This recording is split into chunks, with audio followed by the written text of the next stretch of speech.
Well, hello there. We certainly have a lot to talk about in relation to Ethan Klein. We're going to go step by step so it's easier to digest all this information, so let's first start with Twitch. It appears that Twitch has decided to publicly shoot themselves in the foot. After a while of people trying to bat around the corrupt Twitch allegations, Ethan Klein has essentially directly exposed how corrupt Twitch really is. Basically what happened is Ethan got banned for 30 days because he was live streaming the content nuke 24/7 on his Twitch. His Twitch was banned for encouraging and glorifying extreme violence, but if you've seen the content nuke, you would know it's just comprised of clips of Hassan. My God! It got banned for encouraging or glorifying extreme violence. Whoa. That's fucking Wow. that's Hassan's content that's on your platform that he didn't get in trouble for. Holy fuck! Interesting. Whoa! You guys don't believe me? Look at this. Too. I mean, I believe Screenshot it you. and we can pull it up. Is it safe to show? Are you sure? Oh, wait, before. Come on, show sure? it to Dan first, please. Okay, he says so. Okay. I have the button. Uh-huh. Encouraging or glorifying extreme violence. So that begs the question, why did Ethan get a 30-day ban, yet Hassan never received any punishment for making these clips? And it's not because Ethan made fun of Twitch or Dan Clancy. No, the ban specifically said it was about violence. So it really is confusing as to why Ethan gets punished, but Hassan walks away clear. That's not even including what recently happened, including Hassan. For those of you who didn't see, Hassan openly threatened sitting Florida Senator Rick Scott. About $50 billion estimated that are lost every year in Medicaid, just in fraud alone. No. If you cared about Medicare fraud or Medicaid fraud, you would kill Rick Scott, okay?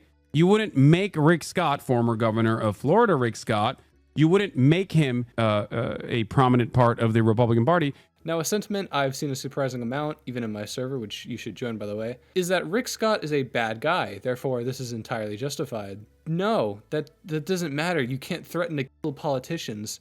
You especially can't threaten to kill anyone on a live streaming platform. Whether Rick Scott sucks or not doesn't matter. It doesn't change the fact that threatening to kill this guy is a felony. Now, Hassan actually did face backlash by Twitch for this absolutely egregious clip. He got a ban for a day for threatening to kill a sitting US senator. Now, if this was any other platform, he probably would have gotten a way longer ban or even a permanent ban. But since Hassan is Twitch's golden boy, he gets a light slap on the wrist. It's also important to note that this isn't the first time Hassan has threatened to kill a US politician. A while ago, he threatened to kill another politician, Tom Cotton, on Twitter. Tom Cotton made a tweet, and I guess Hassan disagreed, so he sent how to make a homemade gun. Once again, even if Tom Cotton is a douchebag, threatening to kill a US politician is still a felony. And now, considering the fact that this is the second time he's done this, I feel like Twitch should have taken it more seriously, so it's a little alarming the fact they aren't. But to get back to the main point, Ethan got banned for playing clips of Hassan on Twitch. Ethan tried to appeal this ban and was rejected incredibly fast. But then, just an hour later, they went back on their decision, and now Ethan is unbanned. To me, at least, this came off as an extremely rash decision by Twitch and honestly just made them look completely unhinged. Ethan himself actually put on the tinfoil and theorized that Hassan got into Dan Clancy's ear to get him unbanned, but hey, that's just a theory.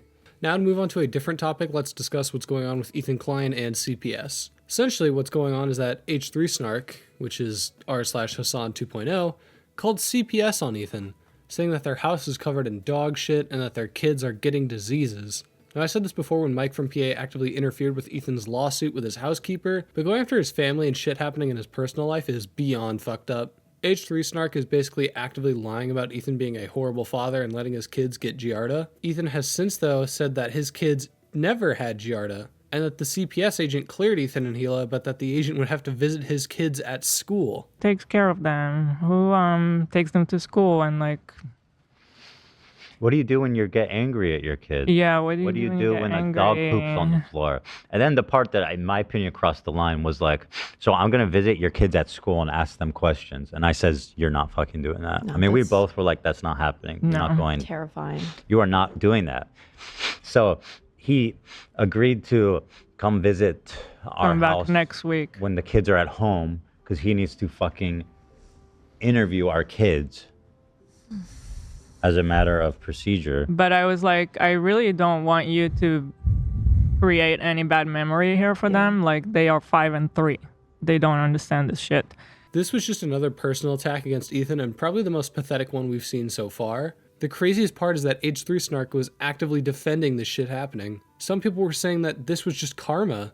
Karma for what exactly? He criticized Hassan? Now, these bogus claims about Ethan's kids were repeated by Bad Empanada. He made a whole video just repeating all of these false claims about Ethan and his family. These claims were then signal boosted by Denims. Now, we've covered this Moss supporter before, but Denim seems to continue to be a complete piece of shit when she went on stream and watched Bad Empanada's video and just kind of backed up his claims. I'm shitting on his posture, which is dog shit. And I think it should be evidence to everyone that this is not someone who is physically or mentally well. It's kind of like judging Asmongold for having trash and mold all over his house. Like, that's the image of someone who's not well. You are not mentally well if you are cool with mold growing in your house. Like, you have multiple petri dishes around your room. Like, you are not well. Also, he literally makes fun of Mike from PA about weight all the time. That's not relevant to his arguments either. Yeah, I mean, I don't even make fun of people's weight. I've never made fun of people's weight. I do make fun of people's posture. If you're making an active decision that, like, you don't give a fuck about your health or your posture or your dog shitting all over the house to the point where your kids are getting giardia. Is Ethan's house the fucking Baker residence from Resident Evil 7? What's even crazier, though, is Ethan called Denims out, to which Denim said that she had no involvement with the CPS call. I think it's very bizarre for him to try and blame me, even remotely. I know he's tried to blame me and, like, Trisha Paytas for this as well, which is very bizarre because I've never mentioned CPS once. I'm pretty, like, strongly against CPS because it's so underfunded and there aren't enough homes for people. I've never said to do this. I, in fact, say the complete opposite, which is, like, don't tap the glass. Don't waste your time going and responding or commenting or even doing any of this shit. But the H3H3 Reddit discovered an unlisted live stream on her channel. And if you look at her chat, you'll notice a lot of her chatters are saying very interesting things in relation to CPS. He lets his dogs shit all over his mansion, and he just leaves the shit on the floor, something that is probably related to the fact that his former housekeeper is suing him for a number of different reasons. So I would assume he doesn't actually have a housekeeper anymore, or perhaps he lost his extra housekeeper. So now the house is just, like, covered in dog shit. And he has kids, and his kids, like, crawl into the dog shit, and God forbid, I don't know what they do with it. I don't know if they eat it, or if it's just from, like, contact with it with their hands or something, but they contracted a parasite that I had previously never heard of in my life called Giardia from the dog shit that is all over his house. Dude, how is it that, like, maybe once a week I look into what Ethan Klein's been up to, and every time I manage to find more and more terrible shit. This is where Ethan tells a story about his family getting Giardia. We already have mold Mondays. Now we have shit Saturdays. Also, this is not a joking matter, by the way. It can be very severe and deadly to small children. I mean, much like many other illnesses, it's very, very, very dangerous when infants get the same sicknesses that adults get. There are lots of things that you can get as an adult. You're totally fine. You'll be A-okay. No problem. A child, a small infant that has no immune system, shouldn't be catching anything. And it's bad enough that this happened in her chat. It's worse that she tried to hide it. The craziest part of this whole thing, though, is that despite people going after Ethan's family, Hassan's chat is saying that he should get a restraining order against Ethan. At what point do you get a restraining order? It doesn't work that way. We're public figures, chatter. Stop. Also, I'm not a baby, all right?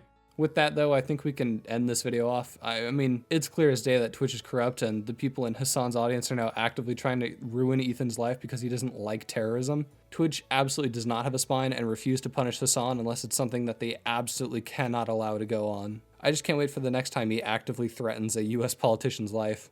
Anyway, that's about it. I don't know, join the Discord, follow me on Twitter, and subscribe, I guess. It feeds my family. I don't know. Later.